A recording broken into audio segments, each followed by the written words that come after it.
ડભોઈ તાલુકા સેવા સદન ખાતે જિલ્લા પોલીસ વડા રોહન આનંદ દ્વારા ડભોઈ પંથકની પ્રજાની જૂની ચોરાયેલી ચીજવસ્તુઓ મેળવવા માટે ધર્મના ધક્કા ના ખાવા પડે તે હેતુથી તેરા તુજકો અર્પણ કાર્યક્રમ યોજવામાં આવ્યો હતો। સાથે કચેરીનું ઇન્સ્પેક્શન આઈજી સંદીપસિંહ દ્વારા હાથ ધરવામાં આવ્યું હતું। આજરોજ વડોદરા જિલ્લાના ડભોઈ ડિવિઝનની રેન્જ આઈજી સંદીપસિંહની સત્તાવાર મુલાકાત દરમિયાન ડભોઈ પોલીસ સ્ટેશનના હદ વિસ્તારના પ્રત્યેક નાગરિકોને તેમના લાભ તેમજ હકો સરળતાથી મળી રહે તે માટે રાજ્યની પોલીસ સક્રિયતાપૂર્વક કામકાજ કરી રહી છે। તેવી જ રીતે વડોદરા જિલ્લાનું ડભોઈ પોલીસ સ્ટેશનના વિસ્તારમાં રહેતા તમામ નાગરિકોની પોતાની ચોરાયેલી, ગુમ થયેલી તેમજ પડી ગયેલી ચીજવસ્તુઓ સહી સલામત મળી રહે અને તેઓને પોલીસ સ્ટેશનના વારંવાર ધક્કા ખાવા ના પડે તે માટે પોલીસ દ્વારા ડભોઈ તાલુકા સેવા સદન ખાતેના સભાખંડમાં તેરા તુજકો અર્પણ કાર્યક્રમ યોજીને આ તમારી ચીજો છે જે તમને જ મળે એવી ભાવનાથી ચીજવસ્તુઓ સહી સલામત અર્પણ કરવામાં આવી હતી અને રાજ્યભરના નાનાથી લઈને મોટા ગુનાઓમાં પોલીસ દ્વારા અને દાખલારૂપ કામગીરી કરવામાં આવી રહી છે। તેમજ ગુજરાત અને જિલ્લા પોલીસ દુશ્મનોને ડામવા માટે ઉદાહરણરૂપ કાર્ય હાલ પોલીસ કરી રહી છે અને તેનો કાયદો અને ન્યાય વ્યવસ્થાનો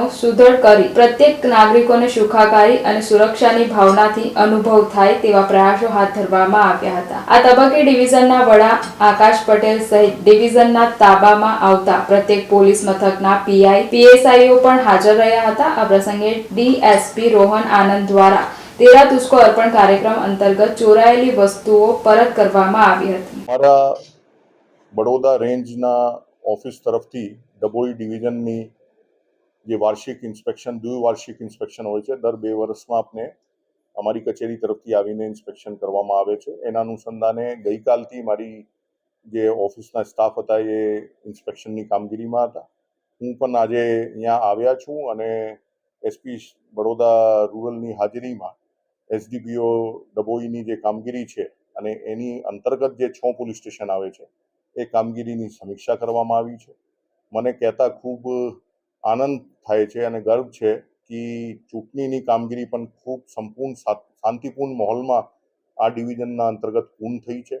6ના 6 પોલીસ સ્ટેશનમાં કોઈ પણ પ્રકારના બનાવ કે ઘર્ષણના બનાવ ચૂંટણી દરમિયાન બનેલ નથી।